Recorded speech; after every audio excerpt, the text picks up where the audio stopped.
Hi, welcome to How Literature Can Save the World, where we explore the written word's impact on our culture and our relationships with ourselves, each other, and the environment. I'm your host, Michelle R. Brady. Grab a drink or a blanket or an animal to pet, and let's begin to make our lives more meaningful, one book at a time. The trouble that mankind makes is that he thinks he's Italian, he's German, he's Spanish. We're all humans on this beautiful paradise is our earth. Hi, welcome to my first video conversation and to an incredible guest, Natalia Theodoridou. He is a transmasculine writer whose stories have appeared in publications such as The Kenyon Review, Cincinnati Review, Ninth Letters, Strange Horizons, awesome places, have been translated into Italian, French, Greek, Estonian, Spanish, Chinese, and Arabic. He won the 2018 World Fantasy Award for Short Fiction, the 2022 Emerging Writer Award by Moniac Moore, and the Bridge Awards, the Nebula Award in 2025. He holds a PhD in Media and Cultural Studies from SOAS, University of London. Born in Greece, roots in Georgia, Russia, Turkey. He currently lives in the UK, and his debut novel, this amazing book, Sour Cherry, about toxic masculinity, came out in April 2025 from Tin House in the US and Wildfire in the UK. Congratulations. Obviously, this is amazing. I mean, think about this just for a second. This book was on the shelf next to, you know, Pulitzer Prize winners, and it's in people's houses. And I I just want to take 1 second and ask you how it feels, I don't know what your dreams were or where you thought you would be right now, but you've gotta be so amazed. Yeah, I really am. It feels surreal, it feels unreal. It's hard to imagine so many people reading the words I put on a page. It's really, really strange. And it's even more strange because I had no expectations for the book. I just wanted it, I hoped it would find some of its readers, and I feel like it has. Yeah. Like I get messages from people saying that the book has meant something to them, and that's everything. That's what makes it all worth it. Um, you Yeah. know. Yeah, and one of those messages was from me. Yes, it. I reached out to Natalia because his book is one of the best books I've read this year, and it touched me in a lot of different ways. I think with everything that's happening, especially in the US right now, it feels so timely, and it's not really that things have changed, it's that they've always been there, and that we've just been sort of masking over it, I think. But back to the point. So I reached out because I really wanted to explore like the continued role of oral storytelling, and which I consider myth, folklore, fairy tales, legends, a huge part of that. And it's still in our culture. It's still important. And I really want to talk about why we think that is and how we can reclaim old stories to tell new truths. Um, and also, in addition, obviously, to all of the books that made you who you are, which is the whole point of this podcast. So we don't want to skim on that stuff. But yeah, so I don't even know where to start. But thank you so much for doing this. It's such an honor. Thank you for having me, and I just love the conceit of this podcast. I love the idea that we are shaped by books because we are. That's so true. And to your point earlier about being kind of blindsided by the regression Yes. in everything around Rapid. now. I really hear you. And it's that idea that we have won things and now we have rights that cannot be taken away, and that's just false. Everything can be taken away. So it's not a matter of winning rights. It's not just a matter of making progress.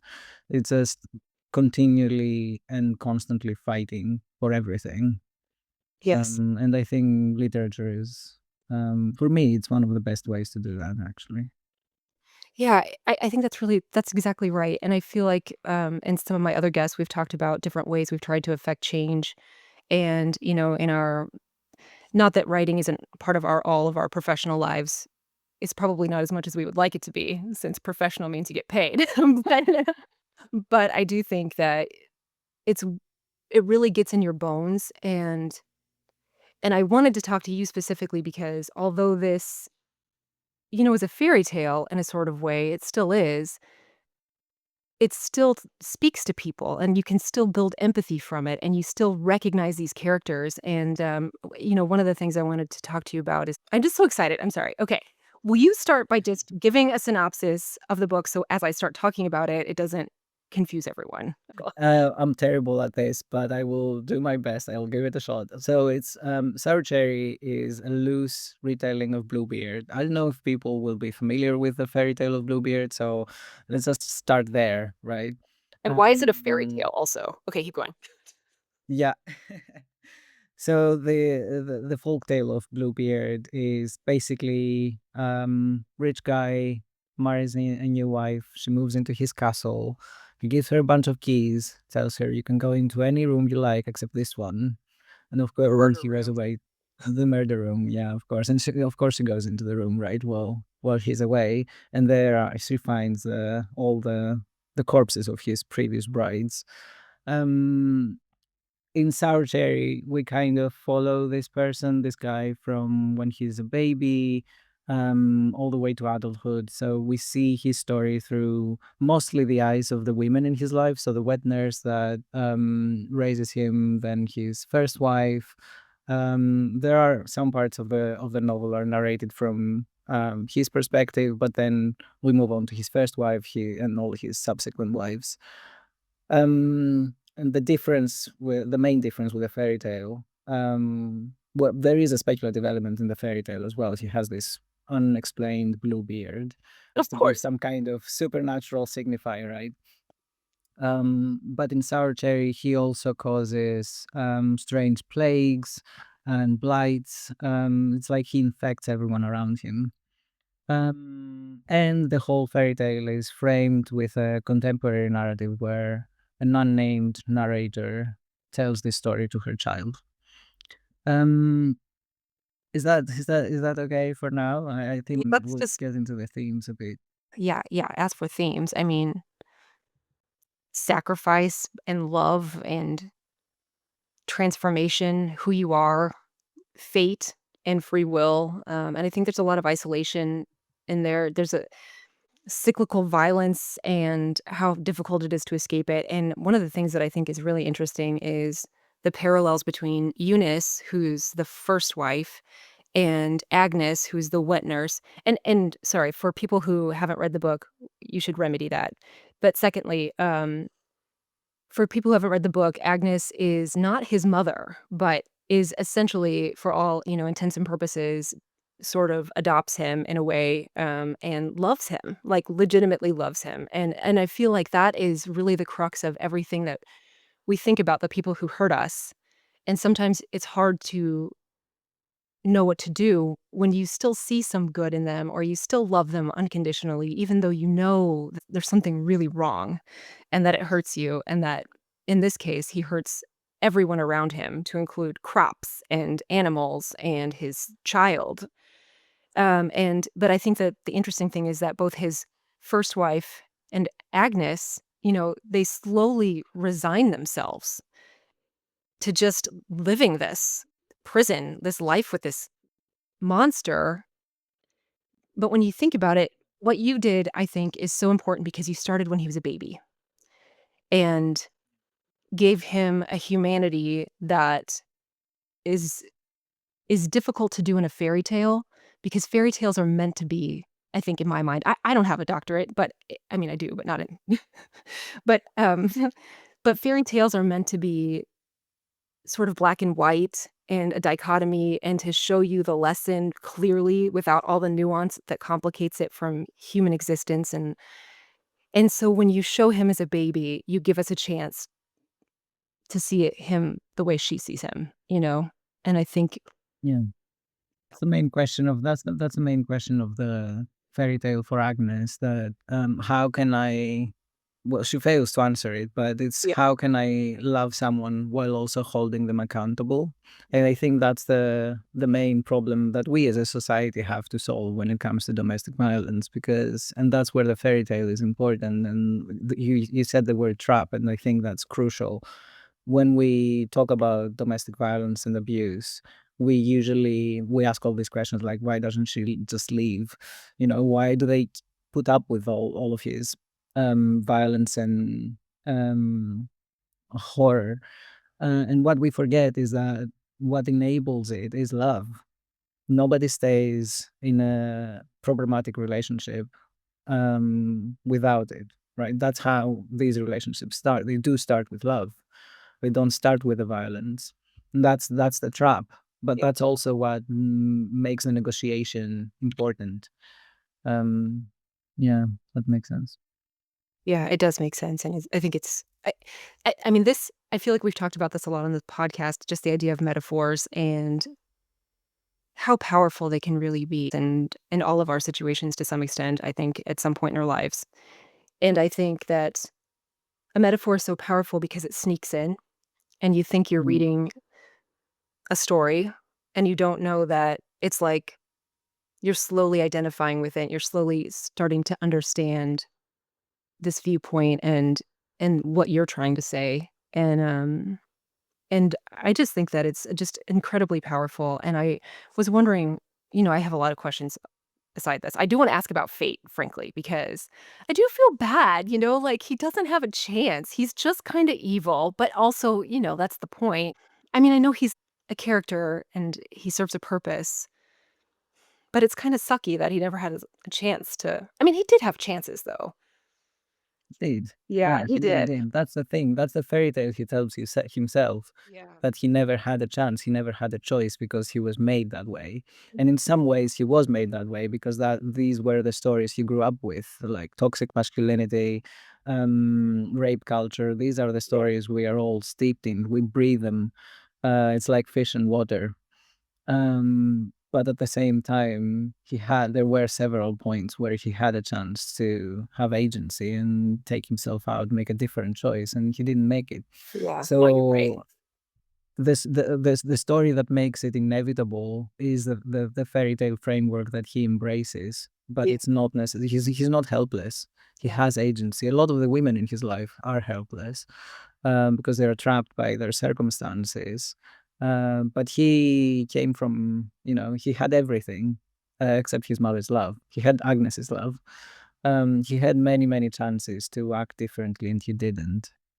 Um, and for me, you mentioned I'm transmasculine, and that's one of the things and one of the ways in which this book was important for me. When I was writing it, I was also starting my transition, so I was starting to take testosterone. And we have all these ideas about testosterone making people into monsters, right? So I was like, what That's kind of true. man am I turning into? Is testosterone going to make me a monster? Will that be in my nature from now on? Um, and it's not an easy question. Yeah. Nature versus nurture and agency, this is the main question every one of us has to answer as we navigate our lives. But I don't think we're helpless. I think we're all born into specific circumstances that make some lives and some choices much more difficult for some people Yeah. than others, but we all still have choices.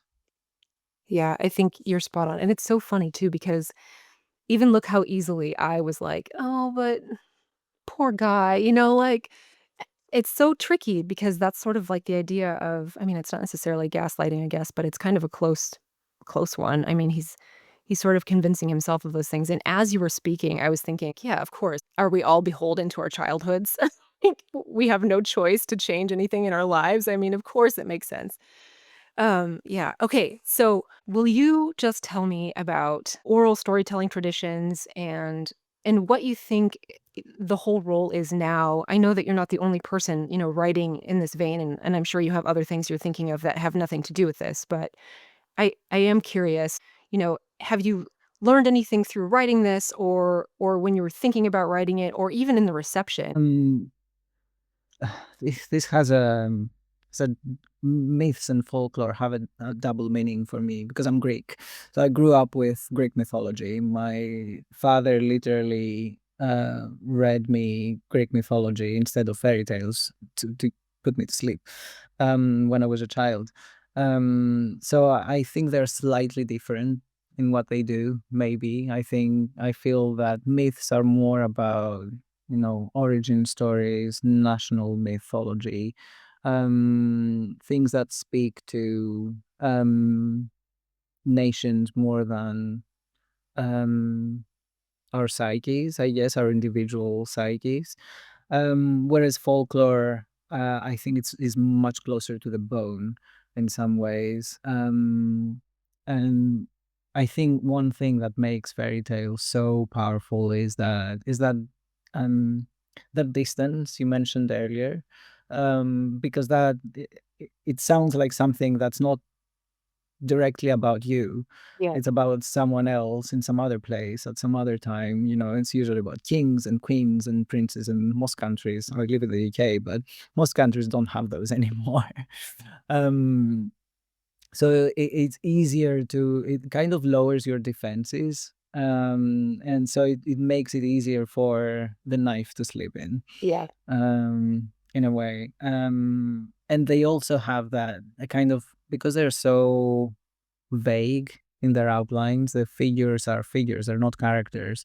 Yeah. Lots of them don't even have names, right? So that vagueness also makes those people easier to project things onto. um but when you drill right into them, the experiences they talk about are really familiar to everyone. What are they? They are loneliness, they are belonging, desire, being abandoned by the people who are supposed to care for you. It's really fundamental aspects of human experience. So how can they not be powerful? How can they not speak to us? um yeah. Yeah, I don't remember where it was, but I feel like at some point in the book even, the narrator says, "This has to be a fairy tale because I need the distance," just like something Mhm. like you just said it. Sorry, I don't remember Yeah. exactly where it was, but, Yeah, um, that's exactly right. Yeah, it's like plausible deniability. It's like because she's talking to her child, yeah, she needs this kind of distance to say, this can't possibly be about your father. It can't possibly be about me and you. It's about this guy who causes plagues. That's awful. That's um, definitely fake, right? It cannot be true. And that allows her to say something that is much more cruel, and much more true than she would have been able to otherwise.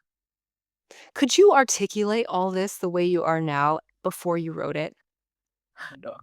Because it's incredible, No. like, if I had thought to myself, "I really wanna say something about this, this, and this, and I wanna say it as well as you have just said it," No, it'd be a actually, nightmare. that's basically the reason I write. I write to figure out what I think about things, and for me, every novel and every story is a question. It poses a question that cannot be answered with anything shorter than a novel. If I could answer those questions without the novel wouldn't have been necessary. Yeah, So yeah, no, definitely not. and you didn't answer them, and I think that was really great. No, I'm Yeah. good.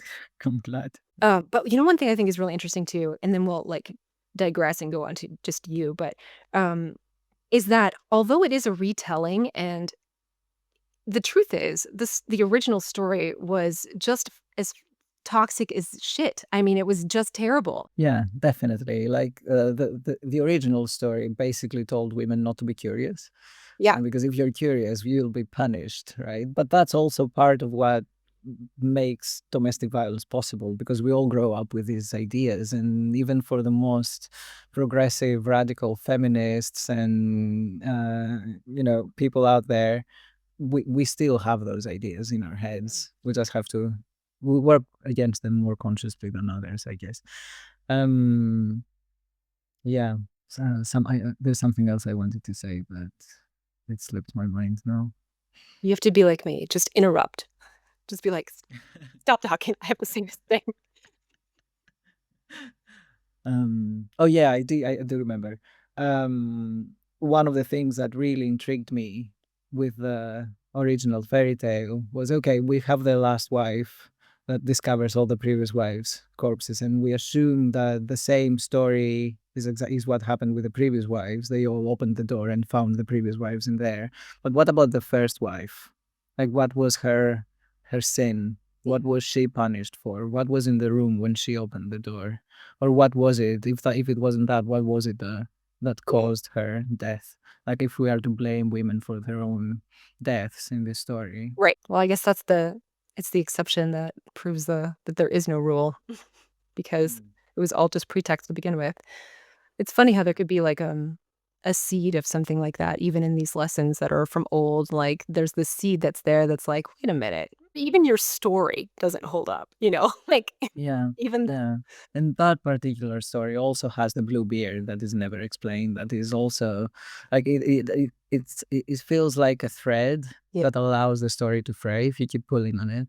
yeah, Yeah, it's almost built in. that's amazing. So, I do wanna I think I should share this because I've been debating whether I do or not, but I think it's germane that, the story about Agnes and how much, you know, she loved the boy, it reminds me a lot about situations with, you know, my own son is disabled, and so it's not that there's anything bad about him, he's wonderful, but I remember when he was born feeling terrified and Mm. how I didn't know what to do and how I was afraid I was gonna hurt him and how much I loved him and feeling like I mean, I'm just gonna be very honest, and I think if anybody has children with disabilities, they'll understand. I think other people won't, but I felt really trapped. I felt like our whole lives were changed and everything that we thought we were gonna do, and I thought, "How can I protect my partner from Yeah. I mean, I'm just telling you, like, it was really, really dark, and I think that, obviously, with time, you learn that everything is fine, you know, like, everything is fine, and he is amazing and wonderful, but I didn't know if he was gonna die the next day. I didn't know what was gonna Mm. happen, and and I think that that idea of just loving somebody so much and also feeling trapped can span more than just violence and things that you're afraid of. And so I think Yeah. that this book might touch people in ways that you didn't expect, maybe. Mm. But Yeah, thank you for sharing that. Exactly that. That's it's so difficult to speak honestly about things that are so complicated and so complex. We generally shy away from any kind of ambiguity and any kind of ambivalence when it comes to those relationships, like parenthood, yeah, relationships between mother and child. It's really difficult to talk about them with any kind of nuance because people expect us to be just perfectly in love with yeah, our children and perfectly in love with our partners and yeah, ourselves, you know. yeah, So it's really, it requires a certain, it's a deep vulnerability to talk about these things honestly. But I think it's also important yeah, because when you say that, other people will see themselves in what you're saying, right? That makes people feel less alone. And I think that's what literature is also about. yeah, When you manage to articulate an experience that is complex and difficult and dark, when you have the strength and the honesty to other people who think they are the only ones who've ever felt like that, know that they are not. No, they know that they're not the only ones yeah. who've had these thoughts. And that's exactly Mm. how your book has affected me. And so when I ask you whenever you're ready, when I ask you about the books that have changed your life and have built you, right? Like I think that we're built of the things that we've by the things that we've read and the things that we've done. Mm. Um, this is one of them, and it only happened this year, and sometimes I get a little pessimistic and think that because I don't know, I guess because we do get more discerning as we get older, and sometimes I'm disappointed in the risks that books don't take and and how I feel like we're catering to some lower standard than we're capable of. And so and Tin House is really a beacon for books that don't do that, and that's amazing that you, were published with them, but so that I was really impressed that so recently in my life, a book could affect me as much as this did, And I really think Mhm. that it is a testament to your honesty because that is what you just said to me is exactly what I want to say to you about this book. And I don't want this to be like like a mutual appreciation party here. But I do want to share that with you because what if you don't hear it enough, right? Like what if you're like discouraged and don't write another book? Like, so I just No, wanted thank you. I appreciate that. It is important because sometimes it does feel like you're throwing things into the void. yeah. So it is important when the void speaks back. That it means the world to me at least. But yeah, I was thinking about books that shape us, and there are so many. I don't know if I've ever read a book that hasn't shaped me in some way. But I was trying to think of those pivotal moments, and obviously in my academic uh, side also shaped the way I think. Like I'm not going to talk about post-structuralism and gender studies and Butler. I was reaching for something older and deeper with that question you asked, and um, I remembered all sorts of things. Like when I was little, I had fairy tales on cassette tapes that I would listen to. I was a very lonely child. I was alone for large portions of the day, every day. So I would put on my cassette tapes and listen to those fairy tales, but they were not the Western well-known fairy tales. I have not managed to find these fairy tales anywhere. So I'm almost wondering if I made them up. Mm. But they were really weird, strange fairy tales. But they gave me comfort and they pulled me out of my loneliness. It was company, and I think that's the main relationship I have with literature in general. As I was a little bit older, I started reading horror, and I was way too young to be like Yeah. I read my first Stephen King book at 10. I shouldn't, Yeah, you were way too young. but it was so little. But I think it was Insomnia. So there's this old, recently bereaved, retired grandpa, basically called Ralph, that I really attached to in that book. So every morning I would say good morning to him, and every night I will tell him good night. So it's like I had all these friends from books I read, mostly horror stories. It's just so sad, but also so cute. Yeah, it is cute, and Um, so yeah, you're right, it's not bad, it's just, like, there's better book friends, you know? right? Yeah. Um, But that trend kind of continued for me.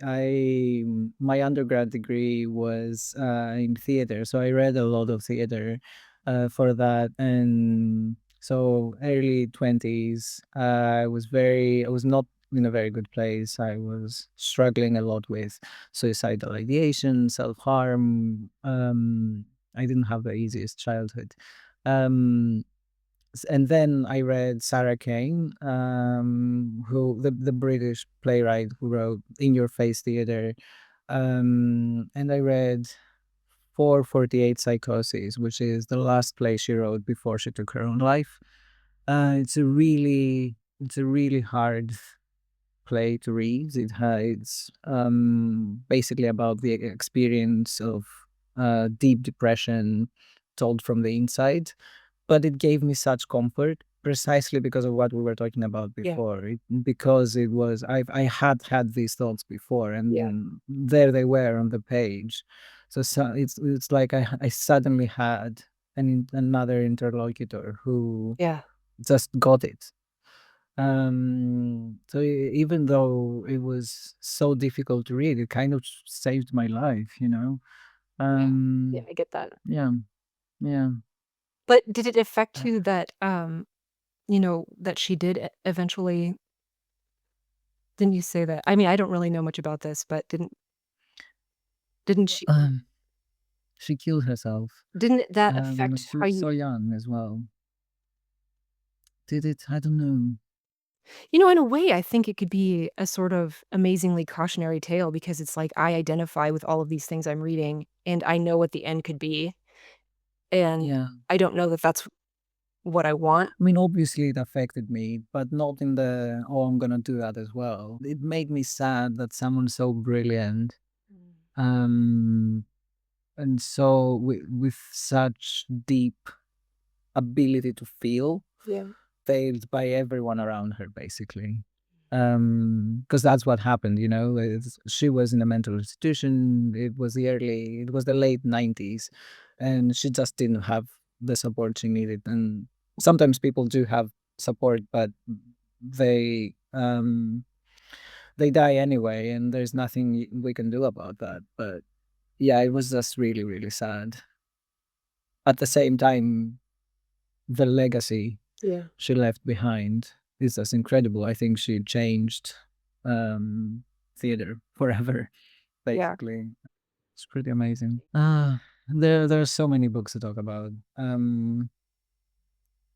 I haven't even mentioned Greek literature because I grew up with Greek literature. My native language is Greek. So I didn't even start reading in English until until my late teens. So I did grow up with Greek poetry like Yanis Ritsos, Konstantin Cavafy. Just amazing, amazing poetry, and also a really important Greek novelist called Zirana Zateli. Some of her books, I think, have been translated into French. Might be one in English. I'm not sure. It's really sprawling, multi-generational, long, long novels. Kind of like magic touched realism in the Marquez kind of tradition, but very, very local to Greece. And she uses Greek folklore in a way I had never seen before. Like, for example, I remember one of the things in her books is when someone dies in the family, they have to tip out the large barrel of wine or water people keep in their basements because they think that death dipped his sword in that barrel to clean it after he took a life. So they have to tip it out. Like seeing that thing that I grew up with Yeah. in a book in high end literature was completely new and completely life changing. Yeah. And do you write mainly in English or no? Only in English these days. Oh, I did why? write short stories and poetry in Greek because I don't live in Greek anymore. Like I've been out of the country for nearly 20 years now, so my everyday language is English. I read mostly in English. Um I think mostly in English these days, so it doesn't come naturally anymore. And I also think that my voice, my literary voice, is completely different in Greek than it is fascinating. I think there's this idea of the untranslatability of language that I really resonate with. That even if you translate something, it is never the same thing. It is a different thing because experience is made out of words, right? You can't have the same experience in different languages. It Yeah. has, in some ways, it is a different experience. Yes. So we can reach for that same thing, but it's never the same thing Yep. because as soon as you translate it, it is already a different thing. Yeah. But okay. Mm. So you have got like at least, probably 6 minutes of books left to talk about. I can't wait to hear them all. You don't have to. You don't have to. You don't have to. I do have some recent books that I like Yeah. Go that I for it. can recommend. So this year, like one of the nice things about doing book events is I get to meet other writers. And I'm not the most sociable. No, I'm not sociable at all, actually. But I do enjoy one-to-one conversation. Um, and because I was on a panel with other writers, I read some of the books, and that's how I found Heather Parry's Carrion Crow, Hmm. which is gothic novel, I would call it, set in the late Victorian era in the UK, somewhere in the UK. I think no, it's London because it's during the big stink when the Thames was just Big stink. ridiculously stinky. And it's about this woman, Marguerite, who is getting ready for her wedding, and her mother basically locks her in the attic to prepare her for married life. And she stays there for decades. So it's about confinement and being hurt by the people who are supposed to protect us and care for us in the name of being cared for, which is something that speaks to me really deeply. And it's also about desire, and because it's a very queer book as well. Um, and it's about exactly what you were talking about before, the complications of mother-child relationships and how difficult it is to talk about the nuances, because there was love there, but there was also much else. And the book alternates between chapters from the point of view of Marguerite and chapters from her mother's point of view when she was young. So in a very similar way to what Sarah Cherry does, yeah. So you get to see her as a young woman and how she ended up being the way she was. Yeah. It's really interesting. It's really great. Highly recommended. Um, yeah, and the other book I want to press into everybody's books is Rakesfall by Vajra Rakesfall by Vajra Chandrasekera. He's just the book is so hard to describe. Uh, It it was spans millennia. It's kind of Sri Lankan, it's kind of science fictional, it's kind of fantastical.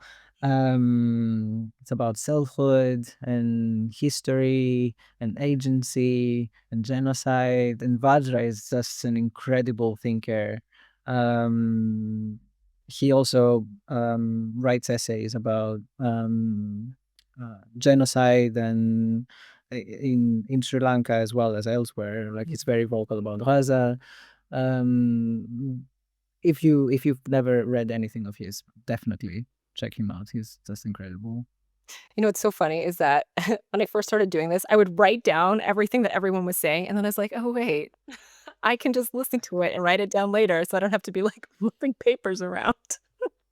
Ah, that's awesome. That's so good. I never really considered that as publicity increases for, your own books and your own visibility, then you are also exposed to other people and have the opportunity to have these conversations with, like I'm having with you, but, like, with people that Mm, you admire and respect, and especially because the truth is, we're all introverts. I would never be able to have a conversation like this with other people. Like, yeah. I mean, I went to a reading, I think 2 weeks ago. I made myself go. I went there, I sat there, I didn't talk to anybody, and then I listened, and then I left. But I was happy I went. I was proud of myself, but Yeah, well it's done. tough. Yeah, that's I get it. I totally get it. I'm like that as well. Um, I think it's and also so many opportunities to just have these meaningful conversations. And I also get sent a lot of books for endorsements now, which for is art. amazing. Um, if I think that if this podcast could do anything, it would be like, "Here's an appendix," like, just, "You go find this. This is gonna help you in this situation, and this is gonna help you in this situation," and I think that there's a little bit more honesty in literature, I mean, than in a lot of different places. Yeah. The the difficulty with that is that you don't know what each one of us will find helpful. Yeah. Like I know that I find really depressing books helpful And because I horror. find that comforting, and horror, whereas other people will reach for escapism and hope. Whereas sometimes I find hope almost offensive, Yeah. you know yeah, I don't find hopeful narratives very often to give me hope.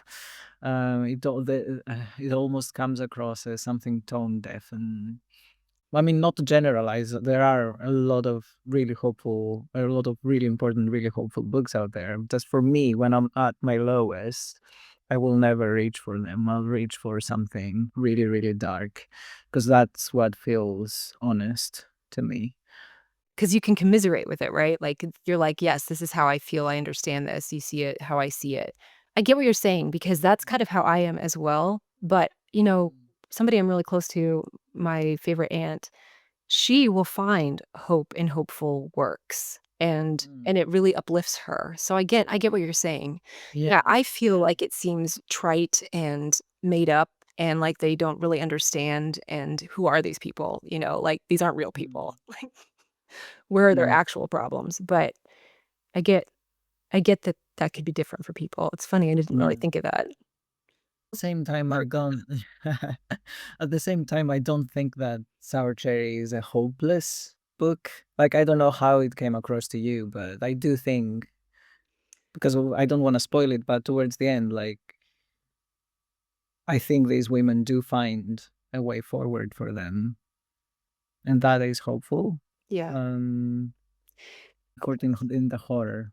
Okay, good. I'm I glad. didn't find it to be hopeful or hopeless. I felt like it was realistic and accepting, not Mm, accepting of the behavior, but accepting of people's limitations, and I felt like, especially for a fairy tale, right, like, to say something is realistic is kind of funny, mhm, but, I mean, that is kinda how I felt about it. You know, it's interesting. I didn't feel less hopeful at the end. I felt seen. mm.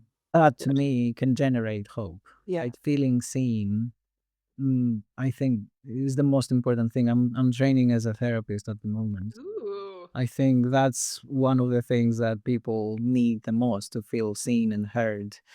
Yeah. And like on its own, that can be therapeutic. Yeah. Yeah.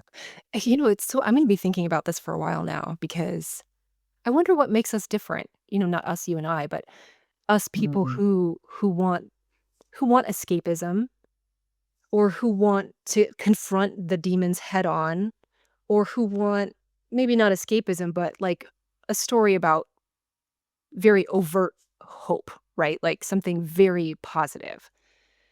And mm. and how you should think about this as your therapist stuff. Like, I don't even know if it's a difference in personality. I think it can also be like sometimes we need hopeful things, sometimes we need escapism, and other times we need the darkness. Like I also I watched today, just today I watched Married at First Sight because I wanted to have a turn my break. brain off. Yeah. It's like it's a form of dissociation, I guess, and that can be a very powerful survival mechanism. Like we don't evolution put it in place for a reason because it Yep. works. So yeah, I think we think we need different things at different times. Yeah. That's definitely true. Thank you for the invitation and for the nice words. Yeah, thank you. It was really great to meet Yeah, it was really great to meet you. This was amazing. I don't get to speak with people that are on my bookshelves very often or ever. So it's pretty great. you. Thank you so much for listening. Until next time, and in the words of my daughter, Let's hip hop our way out.